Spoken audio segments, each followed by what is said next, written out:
नमस्कार दोस्तों, कैसे हैं आप सभी। आशा है आप सभी स्वस्थ होंगे। स्वागत है हमारे online platform study with Krishna Arya में। आज हम कक्षा 10 में सामाजिक विषय से संबंधित परीक्षाओं में पूछे जाने वाले कुछ महत्वपूर्ण प्रश्नों की श्रृंखला स्टार्ट कर रहे हैं, जो कि 50 प्रश्नों की प्रतिदिन होगी। आशा है इससे आप सभी लाभान्वित होंगे। सबसे पहले हम फर्स्ट चैप्टर के 1 से लेकर के 50 तक वन लाइनर फैक्ट देखेंगे। ये एग्जाम ओरिएंटेड सारे प्रश्न हैं, परीक्षा में आने की बहुत संभावना है। चलो शुरू करते हैं। पहला क्वेश्चन है हमारा, राष्ट्रवाद से आप क्या समझते हैं। उत्तर है इसका, राष्ट्रवाद वह भावना है जिसमें लोग स्वयं को एक साझा इतिहास, संस्कृति और राजनीतिक पहचान के आधार पर एक राष्ट्र मानते हैं। दूसरा क्वेश्चन है हमारा, फ्रांसीसी क्रांति कब हुई। फ्रांसीसी क्रांति कब हुई। सही, इसका उत्तर है 1789 ईस्वी को। नेक्स्ट अर्थात थर्ड क्वेश्चन हमारा है, फ्रांसीसी क्रांति ने राष्ट्रवाद को कैसे बढ़ावा दिया। उत्तर है इसका, इस क्रांति ने स्वतंत्रता, समानता, बंधुत्व के सिद्धांत को देकर जनता में राष्ट्रीयता की चेतना को पैदा किया। अगला क्वेश्चन देखते हैं, क्वेश्चन नंबर 4। क्वेश्चन नंबर 4 है, ला पैट्री और ले सिटोया का क्या अर्थ है। ला पैट्री और ले सिटोया का क्या अर्थ है। इसका उत्तर है, ला पैट्री का अर्थ है मातृभूमि और ले सिटोया का अर्थ है नागरिक। तो बहुत ही इम्पोर्टेंट प्रश्न है, इसको हम कायदे से याद कर लेंगे। अगला क्वेश्चन है, नेपोलियन संहिता किस वर्ष लागू की गई। नेपोलियन संहिता किस वर्ष लागू की गई, पांचवा क्वेश्चन। तो उत्तर है इसका 1804 ईस्वी में, 1804। क्वेश्चन नंबर 6 हमारा है, नेपोलियन संहिता की 2 विशेषताएं लिखिए। नेपोलियन संहिता की 2 विशेषताएं लिखिए। तो इसका उत्तर है, कानून के सामने समानता, दूसरा है सामंती विशेषधारों का विशेषाधिकारों का अंत। अगला क्वेश्चन है हमारा 7th। अगला क्वेश्चन जो है 7 नंबर पे क्वेश्चन है, इटली का एकीकरण किस शताब्दी में हुआ। इसका उत्तर होगा 19वीं शताब्दी में। कब हुआ, 19वीं शताब्दी में। अगला क्वेश्चन देखते हैं, इटली के एकीकरण में गैरिबाल्डी की क्या भूमिका रही। इटली के एकीकरण में गैरिबाल्डी की क्या भूमिका रही। तो इसका आंसर है, गैरिबाल्डी ने रेड शर्ट्स की सेना बनाकर दक्षिण इटली को मुक्त कराने का काम किया था। गैरिबाल्डी ने रेड शर्ट्स की सेना बनाकर के दक्षिणी इटली को मुक्त कराने का काम किया था। अगला है जर्मनी के एकीकरण का नेतृत्व किसने किया था। जर्मनी को एकीकरण करने का नेतृत्व किसने किया था। तो ऑटो वॉन बिस्मार्क ने। बहुत ही इंपॉर्टेंट क्वेश्चन है, कई बार परीक्षा में इसको पूछा जा चुका है। अगला क्वेश्चन देखते हैं दोस्तों, बहुत इंपॉर्टेंट प्रश्न है।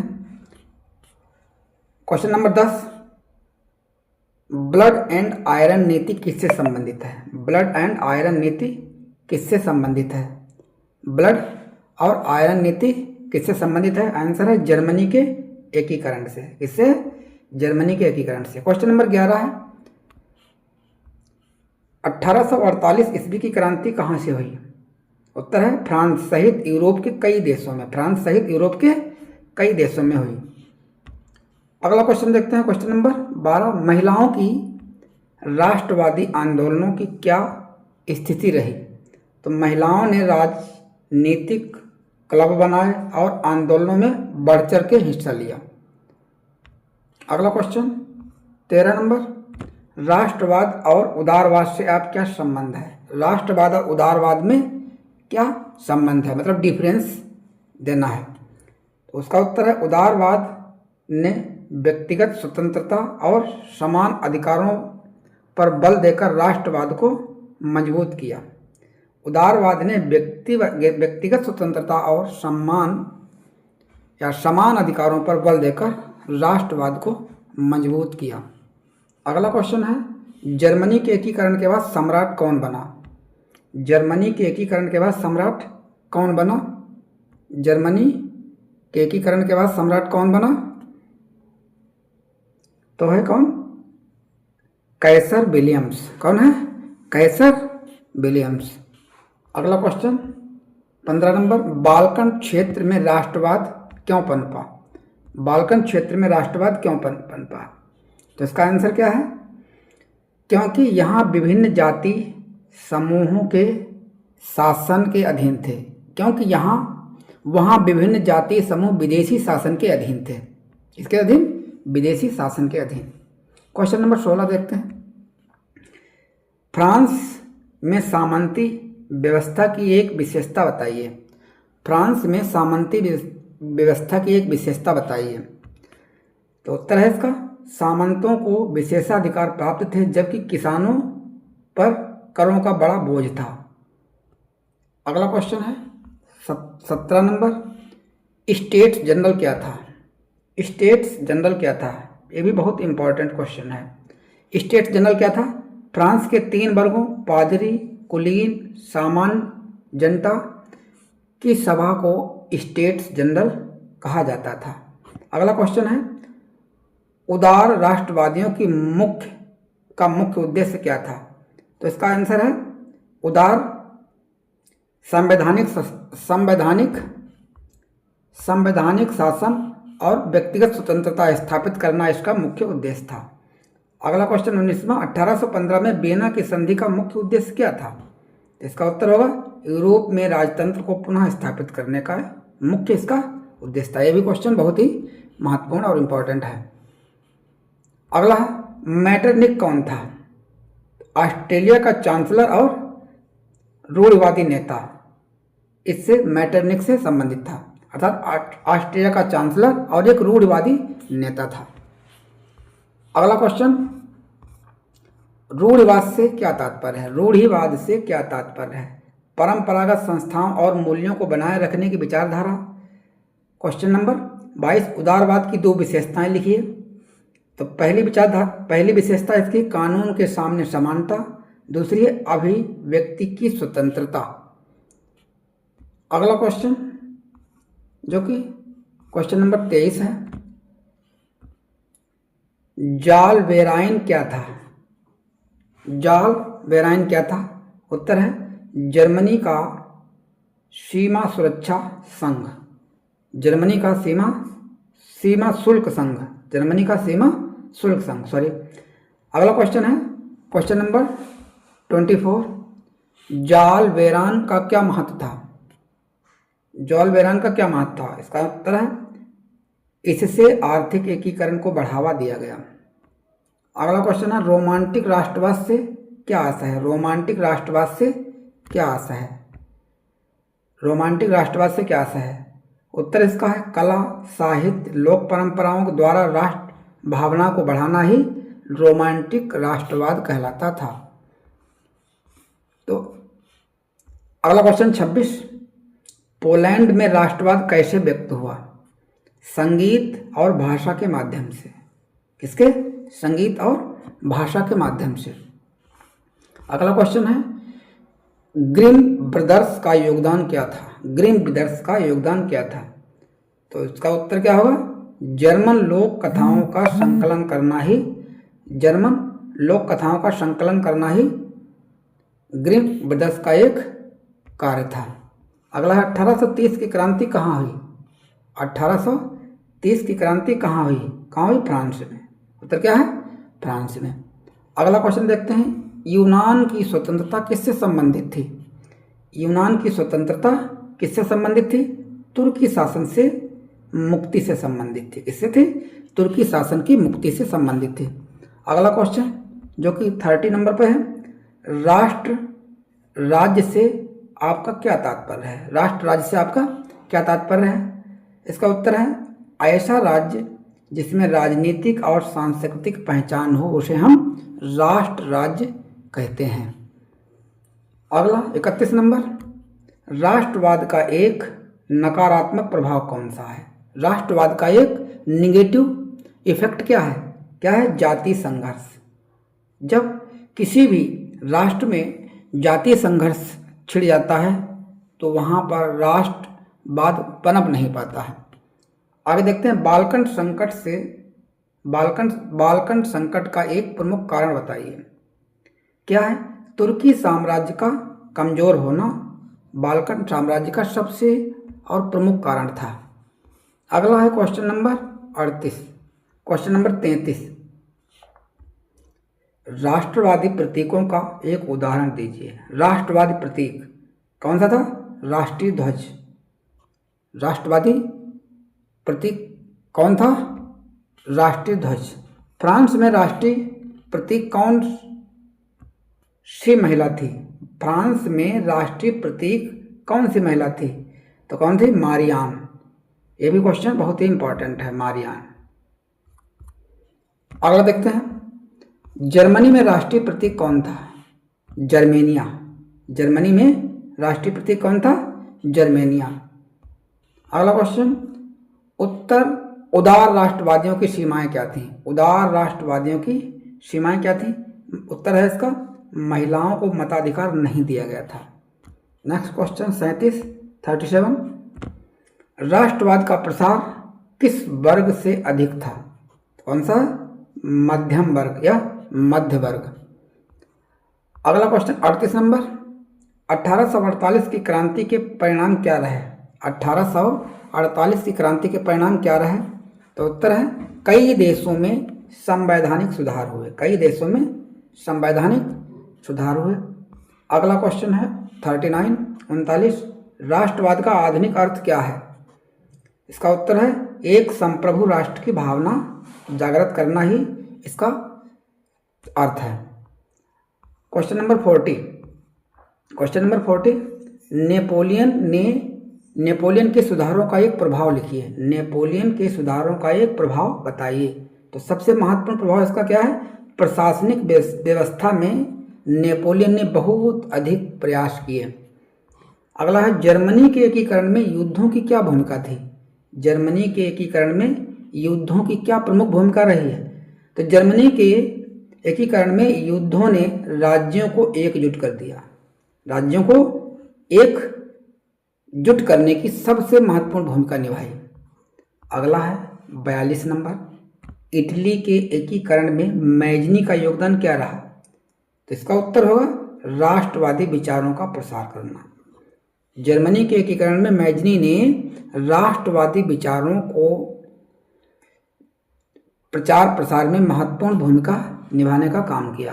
अगला है, राष्ट्रवाद का आर्थिक आधार क्या था? राष्ट्रवाद का आर्थिक आधार क्या था?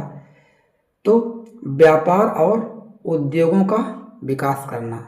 व्यापार और उद्योगों का विकास करना इसका मुख्य आधार था।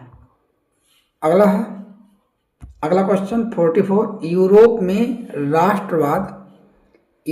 राष्ट्रवाद के प्रसार का एक प्रमुख कारण क्या था? तो क्या था? औद्योगिक कारण। क्या था? औद्योगिक कारण इसका प्रमुख कारण था। अगला है, राष्ट्रवाद का सामाजिक प्रभाव क्या रहा? राष्ट्रवाद का सामाजिक प्रभाव क्या रहा?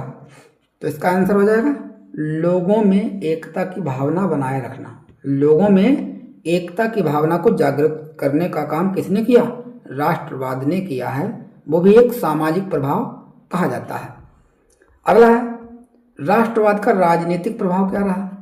राष्ट्रवाद का राजनीतिक प्रभाव क्या रहा? राष्ट्रवाद का राजनीतिक प्रभाव क्या रहा?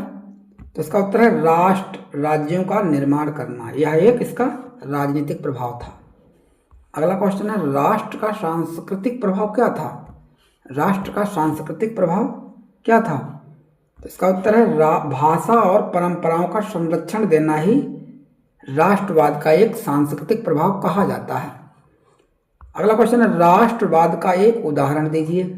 राष्ट्रवाद का एक कोई प्रमुख उदाहरण बताइए। तो देखते हैं इसका आंसर क्या है। जर्मनी का एकीकरण राष्ट्रवाद का सबसे बड़ा उदाहरण है। क्वेश्चन नंबर 49, यूरोप में राष्ट्रवाद का अंत कब हुआ? यूरोप में राष्ट्रवाद का अंत कब हुआ? तो इसका आंसर क्या होगा? प्रथम विश्व युद्ध के बाद में यूरोप में राष्ट्रवाद का अंत हो गया। और आज के सेशन का हमारा यह आखिरी प्रश्न है। तो 50 नंबर में इस अध्याय के मुख्य निष्कर्ष क्या थे? तो इस जो हमने पहला अध्याय पढ़ा है तो इसका मुख्य निष्कर्ष क्या है? तो मुझे राष्ट्रवाद ने आधुनिक राष्ट्रों की नींव डालने का काम किया है। तो कैसा लगा आज का हमारा सेशन? अगर अच्छा लगा है तो अपने दोस्तों को भी शेयर करें और अगले सेशन में मिलते हैं कल फिर इसी समय। तब तक के लिए जय हिंद, जय भारत। सेकेंड पार्ट में हम 51 से 100 के बीच के क्वेश्चनों को देखेंगे। चलो शुरू करते हैं। पहला क्वेश्चन है भारत में राष्ट्रवाद का उदय कब हुआ था? भारत में राष्ट्रवाद का उदय कब हुआ था? इसका आंसर है 19वीं शताब्दी के उत्तरार्ध में। 19वीं शताब्दी के उत्तरार्ध में। अगला क्वेश्चन देखते हैं। Question number 52। क्वेश्चन नंबर 52 देखते हैं। भारतीय राष्ट्रीय कांग्रेस की स्थापना कब हुई थी? भारतीय राष्ट्रीय कांग्रेस की स्थापना कब हुई थी? यह हुई थी 1885 में। 31 दिसंबर 1885। कहाँ हुई थी? बम्बई के एक संस्कृत विद्यालय में।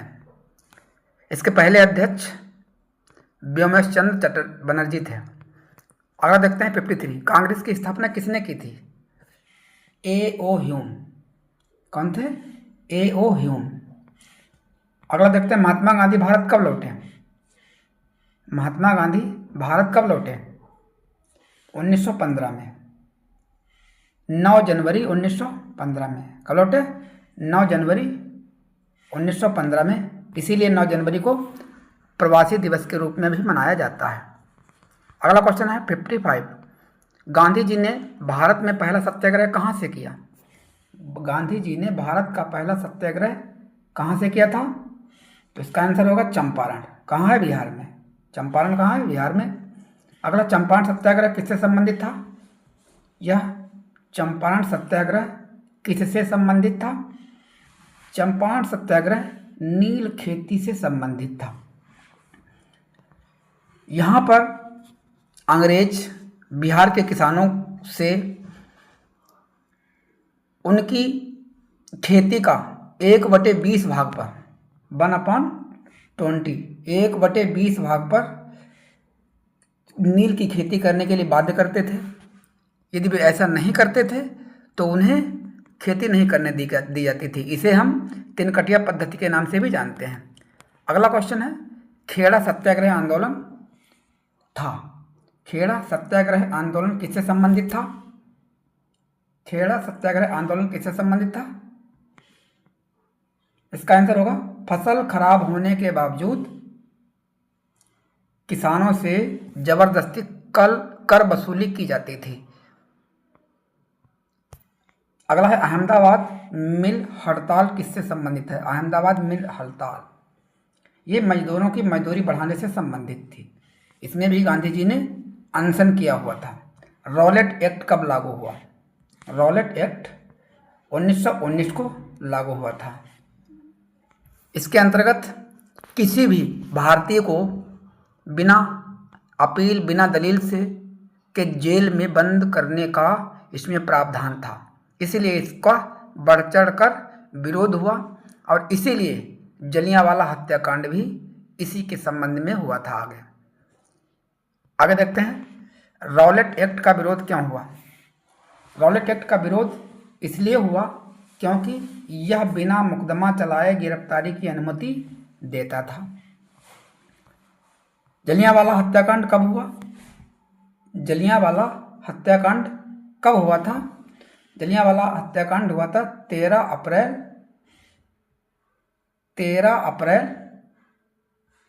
1919 को। 13 अप्रैल 1919 को बैसाखी के दिन यह अंग्रेजों ने निहत्थे लोगों पर अंधाधुंध गोलियां चलाईं।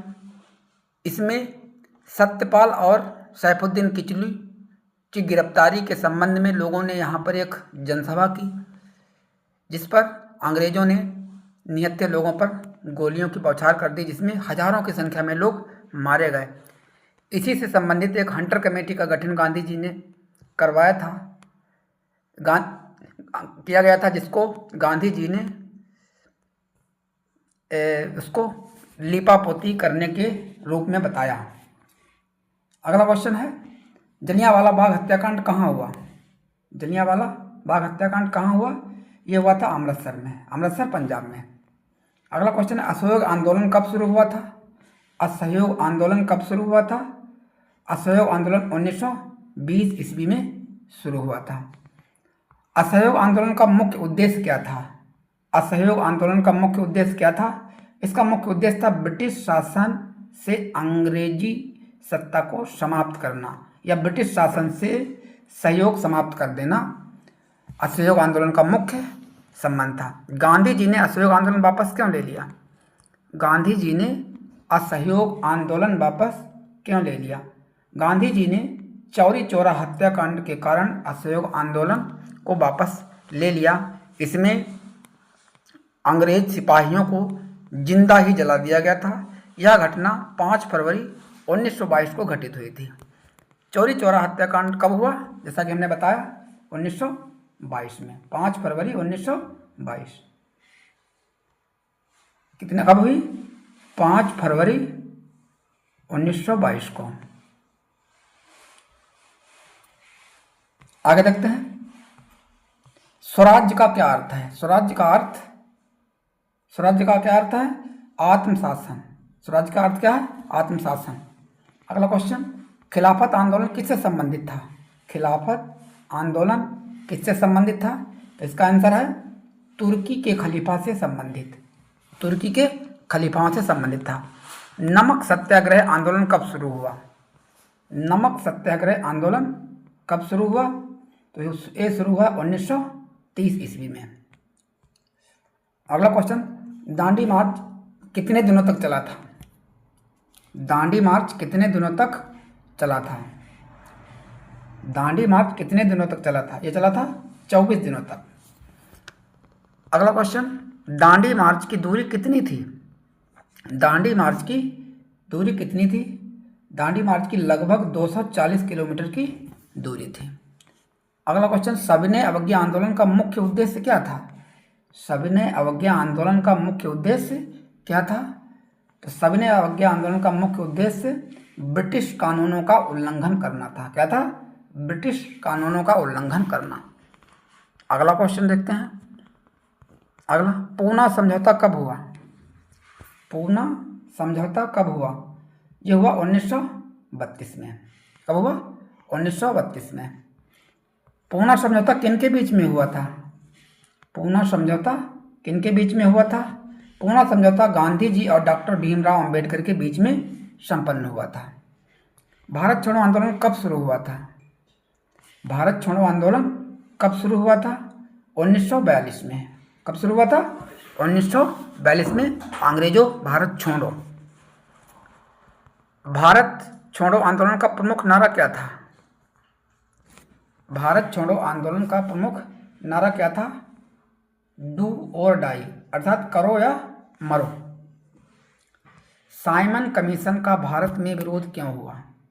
साइमन कमीशन का भारत में विरोध क्यों किया गया, उसका उत्तर होगा क्योंकि इसमें कोई भी भारतीय सदस्य नहीं था, केवल और केवल अंग्रेज सदस्य ही बनाए गए थे। लाहौर अधिवेशन 1919 का क्या महत्व है? कांग्रेस का जो लाहौर का अधिवेशन 1929 में हुआ, इसका मुख्य महत्व क्या था? क्योंकि इसी अधिवेशन में पूर्ण स्वराज्य की घोषणा की गई थी। अगला क्वेश्चन, तिरंगा पहली बार कब फहराया गया? तिरंगा पहली बार कब फहराया गया? लाहौर अधिवेशन में ही 1929 में तिरंगा पहली बार फहराया गया था। भारतीय राष्ट्रवाद में किसानों की भूमिका क्या रही? भारतीय राष्ट्रवाद में किसानों की प्रमुख भूमिका क्या रही थी? उत्तर है इसका, उन्होंने आंदोलनों में सक्रिय भाग लिया था। उन्होंने आंदोलनों में सक्रिय भाग लिया था। किन्होंने? भारतीय राष्ट्रवाद के जो किसान थे, अर्थात भारत के जो किसान थे, उन्होंने इसमें सक्रिय भाग लिया था। यद्यपि इसमें विभिन्न वर्गों के लोगों ने साथ इसमें भूमिका निभाई थी, जिसमें से छात्र और आपके व्यापारी और विभिन्न समुदाय के लोग शामिल हुए थे। भारतीय राष्ट्रवाद में मजदूरों की क्या भूमिका थी? भारतीय राष्ट्रवाद में मजदूरों की भूमिका क्या थी? हड़तालों और आंदोलनों में भागीदारी। अगला क्वेश्चन देखते हैं, आदिवासी आंदोलन का एक प्रमुख कारण बताइए। आदिवासी आंदोलन 82 नंबर। आदिवासी आंदोलन का प्रमुख कारण क्या था? उनका प्रमुख कारण था वन कानूनों का विरोध करना।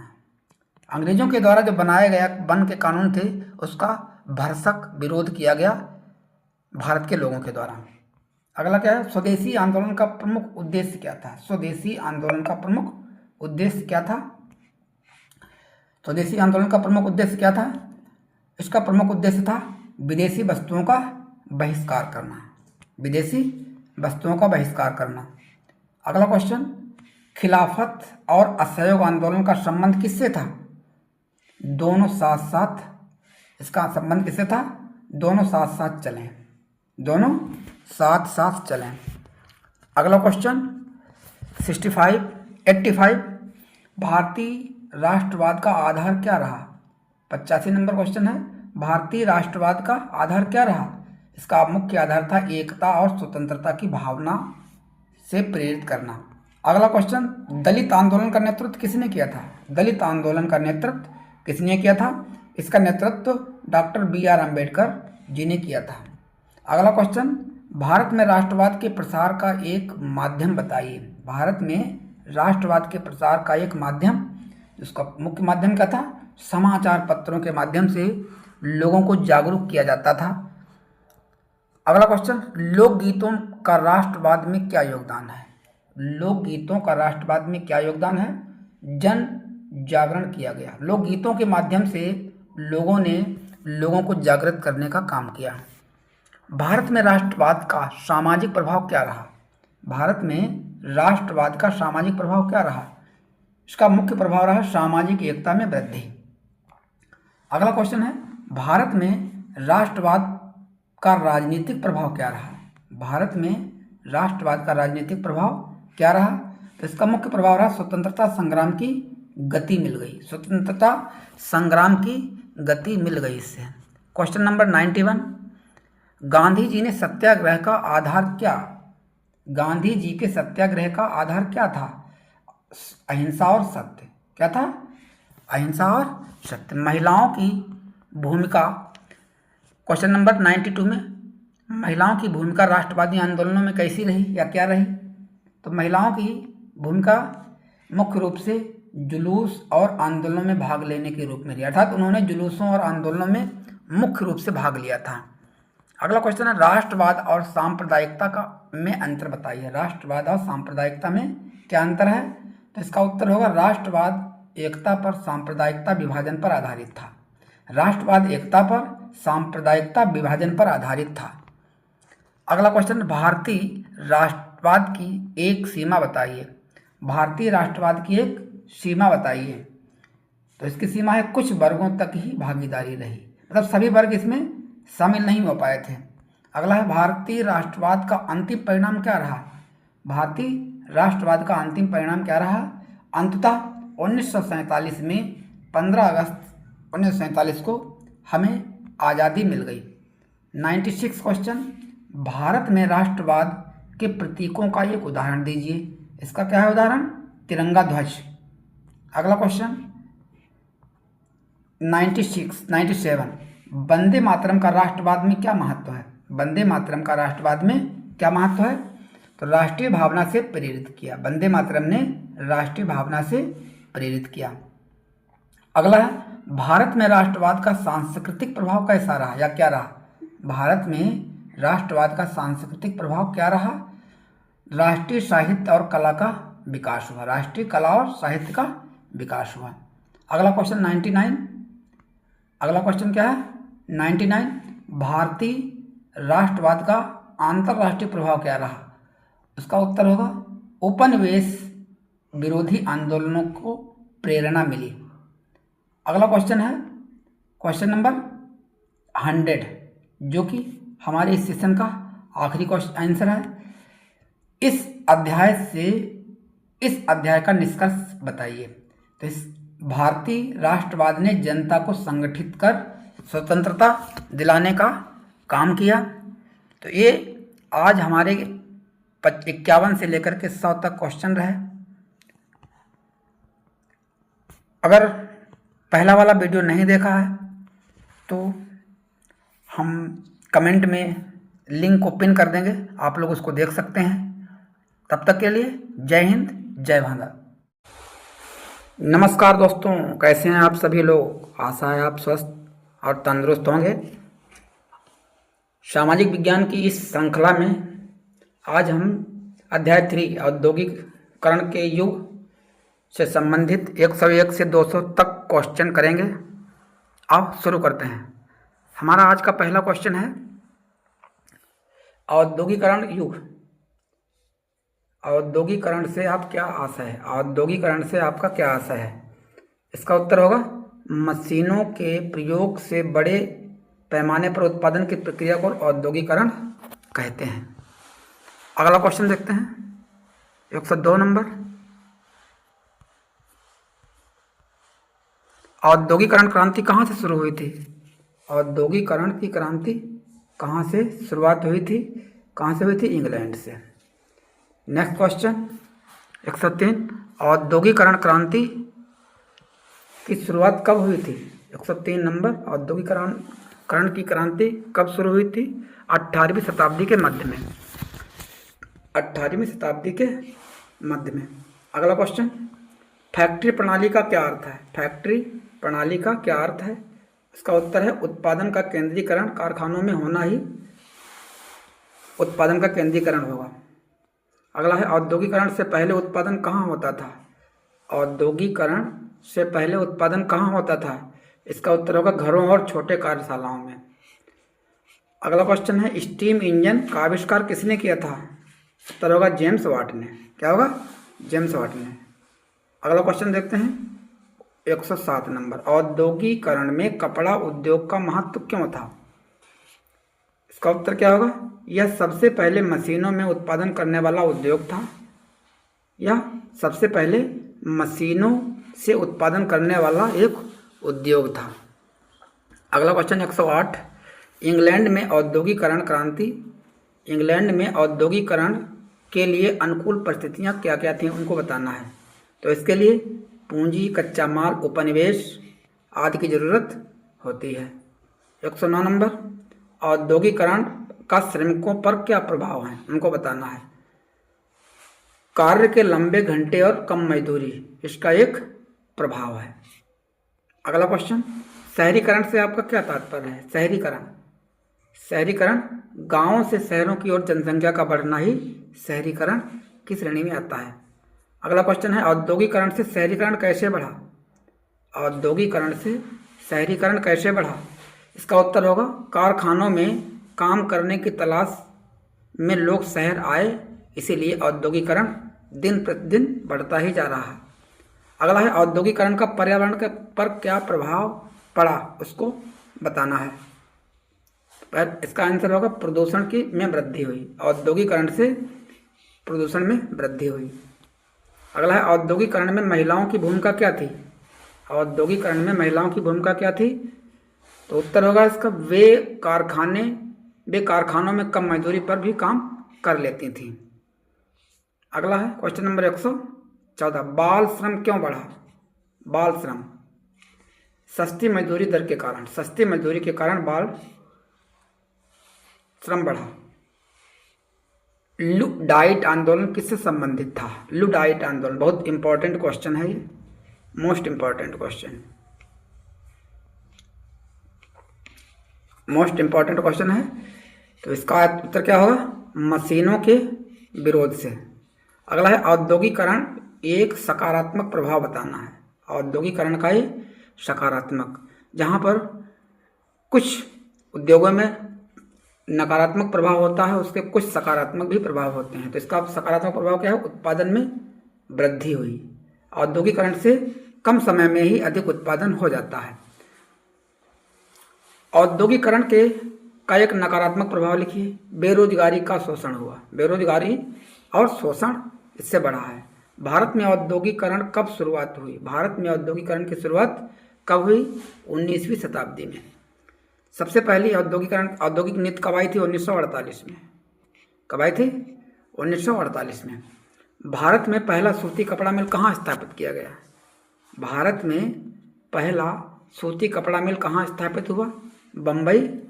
बॉम्बे, जो कि वर्तमान में मुंबई के नाम से जाना जाता है, महाराष्ट्र में। अगला है 120 number, Tata iron and steel company कब स्थापित हुई? तो इसका उत्तर होगा 1907 ईस्वी में। 1907 ईस्वी में। अगला क्वेश्चन है, भारत में औद्योगिकरण की धीमी गति के कारण क्या है? भारत में औद्योगिकरण की धीमी गति के मुख्य कारण क्या है? तो इसका मुख्य कारण क्या रहा?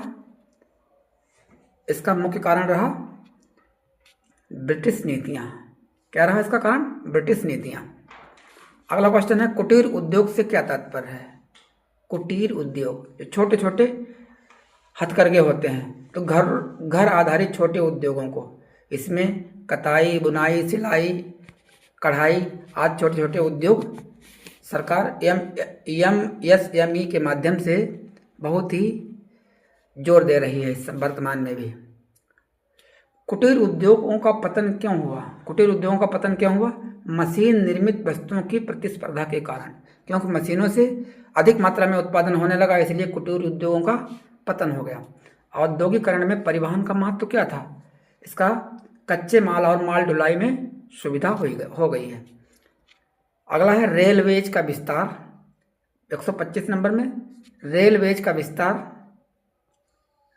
विस्तार औद्योगिकरण में कैसे सहायक हुआ या रहा? बाजारों का विस्तार होने के कारण।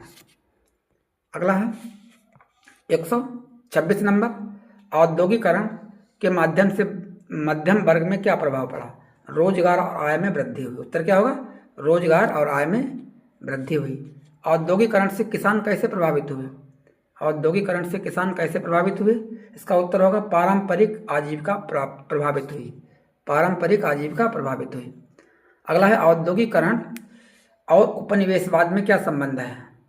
तो इसका उत्तर होगा उपनिवेशवाद कच्चा माल और बाजार बने। उपनिवेश कच्चा माल और बाजार बन गए।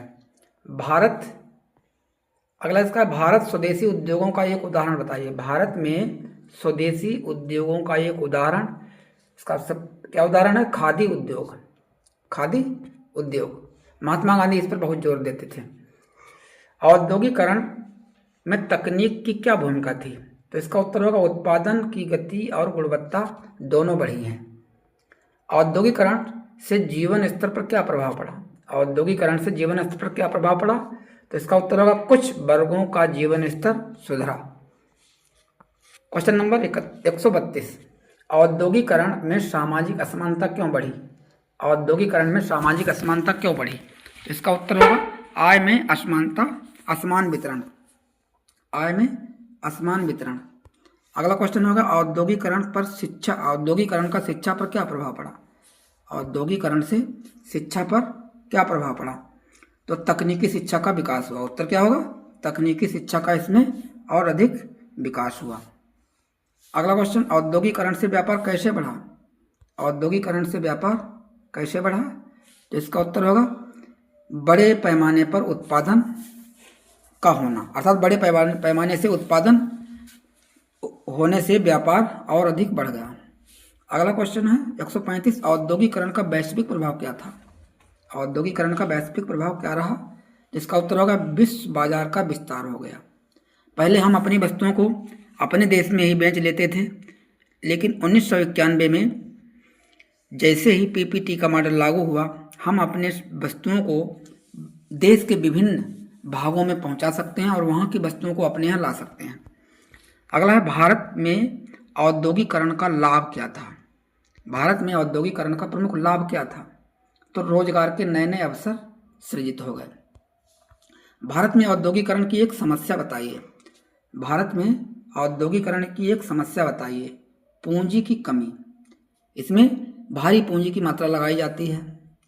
अगला है 138, औद्योगिकरण और श्रमिक आंदोलन में क्या संबंध है? तो इसका उत्तर होगा शोषण के विरोध में आंदोलन हुए। नेक्स्ट क्वेश्चन, औद्योगिकरण से संस्कृति पर क्या प्रभाव पड़ा? हमारी भारतीय संस्कृति है, इससे कैसे प्रभावित हुई? तो लोगों के जीवन शैली में परिवर्तन आ गया। लोगों के रहन सहन और जीवन शैली में अभूतपूर्व परिवर्तन हुआ। अगला क्वेश्चन है औद्योगिकरण का एक दीर्घकालीन प्रभाव क्या रहा? तो क्या हुआ? आर्थिक विकास अधिक तेजी के साथ हुआ। औद्योगिकरण में सरकार की भूमिका क्या थी? औद्योगिकरण में सरकार की भूमिका क्या थी? नीतियां और कानून को बनाना। औद्योगिकरण से स्वास्थ्य पर क्या प्रभाव पड़ा? औद्योगिकरण से स्वास्थ्य पर क्या प्रभाव पड़ा? बीमारियों में वृद्धि हुई। जब नई नई फैक्ट्रियां स्टेबलाइज की गई तो उससे निकलने वाले विभिन्न प्रकार के विषैली गैसों ने हमारे स्वास्थ्य पर बहुत प्रभाव डाला, जिससे विभिन्न प्रकार की बीमारियों ने जन्म ले लिया। औद्योगिकरण और शहरी झुग्गियों से संबंध बताइए। औद्योगिकरण और शहरी झुग्गियों से संबंध बताइए। शहरों में झुग्गियां बढ़ी। जब शहरों में विभिन्न प्रकार की फैक्ट्रियां लग जाती हैं, इससे गांव के लोग काम करने के लिए शहरों की तरफ अग्रसर होते हैं, इसलिए वहां पर आवास की असुविधा होने लगती है, तो लोग सड़क के फुटपाथ पर ही अपने आशियाने को बना करके झुग्गियों में रहने लगते हैं। इसलिए वहां पर विभिन्न प्रकार की समस्याएं जन्म ले लेती हैं, अर्थात शहरों में झुग्गियों की संख्या बढ़ गई। अगला क्वेश्चन है भारत में औद्योगिकरण के लिए कच्चा माल कहाँ से आता था? ग्रामीण क्षेत्रों से। कहाँ से आता था? ग्रामीण क्षेत्रों से। औद्योगिकरण का एक उदाहरण दीजिए। 145 नंबर, औद्योगिकरण से का एक उदाहरण। सूती कपड़ा उद्योग सबसे बड़ा इसका उदाहरण रहा। औद्योगिकरण। अगला क्वेश्चन, औद्योगिकरण से परिवहन साधनों में क्या बदलाव आया? उत्तर है रेल और स्टीमर का विकास हो गया। अगला क्वेश्चन, औद्योगिकरण और वैश्वीकरण में क्या अंतर है? औद्योगिकरण और वैश्वीकरण में क्या अंतर है? बाजारों का अंतरराष्ट्रीय जुड़ाव बढ़ गया। अगला है औद्योगिकरण से उपभोक्ता संस्कृति कैसे बढ़ी? औद्योगिकरण से उपभोक्ता संस्कृति कैसे बढ़ी? वस्तुओं की उपलब्धता से। अगला क्वेश्चन, औद्योगिकरण का क्या निष्कर्ष निकला? अर्थात औद्योगिकरण, जितना भी हमने औद्योगिकरण पर पढ़ा है, उससे हमें क्या निष्कर्ष मिलता है? इससे आधुनिक अर्थव्यवस्था की नींव पड़ी। आधुनिक अर्थव्यवस्था, हमारे भारत की अर्थव्यवस्था कैसी है? मिक्स्ड इकोनॉमी है, अर्थात जिसमें निजी और सरकारी दोनों क्षेत्रों का सह अस्तित्व पाया जाता है। वह अर्थव्यवस्था पूंजीवादी मिक्स अर्थव्यवस्था के नाम से जानी जाती है। क्वेश्चन नंबर 150, इस अध्याय से हमें क्या सीख मिलती है? विकास के साथ सामाजिक संतुलन का आवश्यक होना। इस पाठ से हमें सीख मिलती है। अगला अध्याय है प्रिंट संस्कृति और आधुनिक दुनिया। प्रिंट संस्कृति और आधुनिक दुनिया। देखते हैं इसके क्वेश्चन 151 से। प्रिंट संस्कृति से क्या आशय है? इसका उत्तर होगा छपाई तकनीक के विकास और उसके सामाजिक प्रभाव को प्रिंट संस्कृति कहते हैं, अर्थात ये अति लघुत्तरी में पूछा जा सकता है। अति लघु में तकनीकी छपाई के विकास और उसके सामाजिक प्रभाव को प्रिंट संस्कृति भी कहते हैं। छापे खाने का आविष्कार किसने किया? क्वेश्चन है छापे खाने का आविष्कार किसने किया? तो इसका उत्तर क्या होगा? योहानेस गुटेनबर्ग से छापे खाने का आविष्कार, अर्थात प्रिंट मीडिया का आविष्कार कब हुआ? कहाँ से हुआ? योहानेस गुटेनबर्ग से। अगला क्वेश्चन है गुटेनबर्ग में छापा खाना कब विकसित किया गया? गुटेनबर्ग में छापा खाना कब विकसित किया गया? 1448 के आसपास, 1448 के आसपास। प्रिंट तकनीक का सबसे पहला उपयोग कहाँ हुआ? चाइना में। कहाँ हुआ? चाइना में। अगला 155, प्रिंट संस्कृत के प्रसार से शिक्षा का क्या प्रभाव हुआ? अर्थात प्रिंट संस्कृत के प्रसार से शिक्षा पर क्या प्रभाव पड़ा? तो इसका उत्तर होगा शिक्षा सस्ती और सुलभ हो गई। भारत में प्रिंटिंग प्रेस कब आया? भारत में प्रिंटिंग प्रेस कब आया? उसका उत्तर होगा 16वीं शताब्दी में। भारत में पहला मुद्रित पुस्तक किस भाषा में छपी? इसका आंसर होगा पुर्तगाली भाषा में।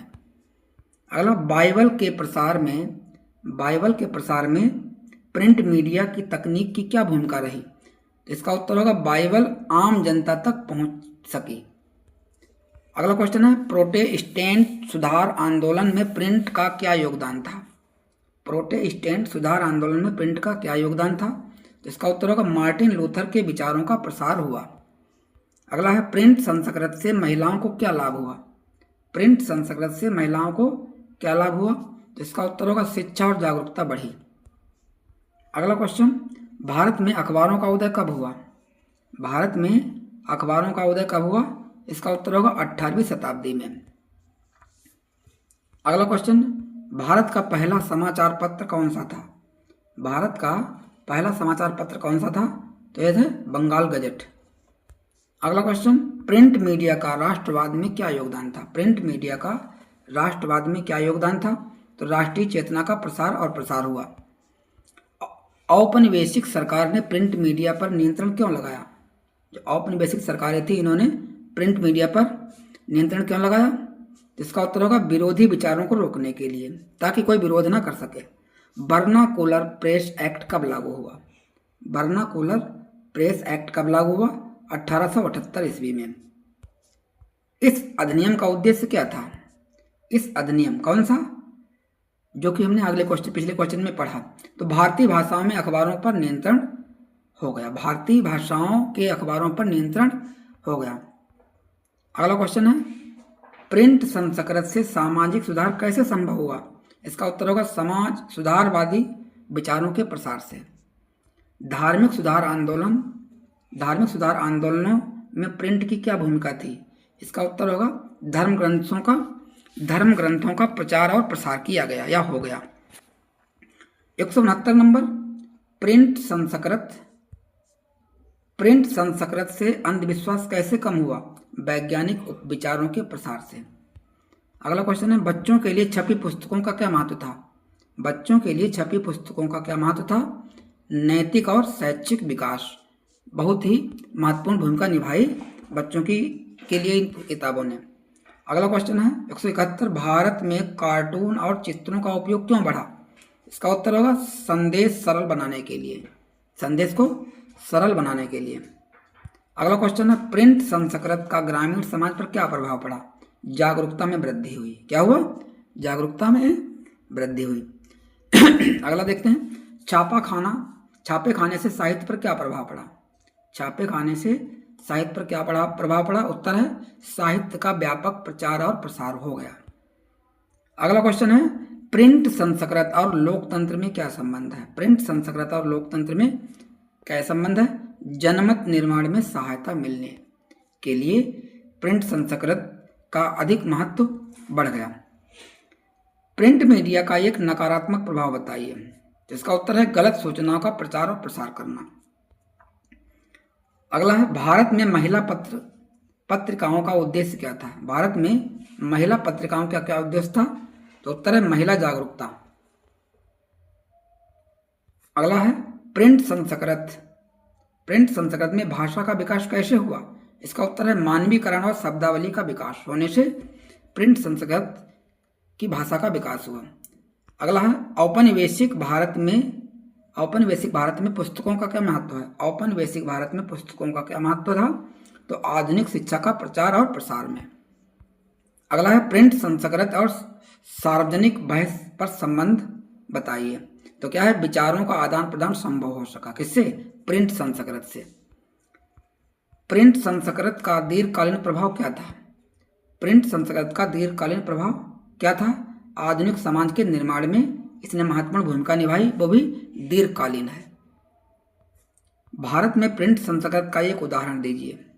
भारत में प्रिंट संस्कृत का एक उदाहरण दीजिए। तो राष्ट्रीय समाचार पत्रों का अधिक विकास हो सका। अगला है 182 क्वेश्चन, प्रिंट तकनीक में साक्षरता क्यों बढ़ी? इसका उत्तर है पुस्तकों की उपलब्धता से। अगला क्वेश्चन जो कि 183 नंबर पे है, प्रिंट संस्कृति और सामाजिक आंदोलनों का क्या संबंध है? इसका उत्तर है आंदोलनों को समर्थन मिला। आंदोलनों को समर्थन मिला। अगला क्वेश्चन है, प्रिंट संस्कृति से युवाओं पर क्या प्रभाव पड़ा? क्या प्रभाव पड़ा? राजनीतिक जागरूकता बढ़ी।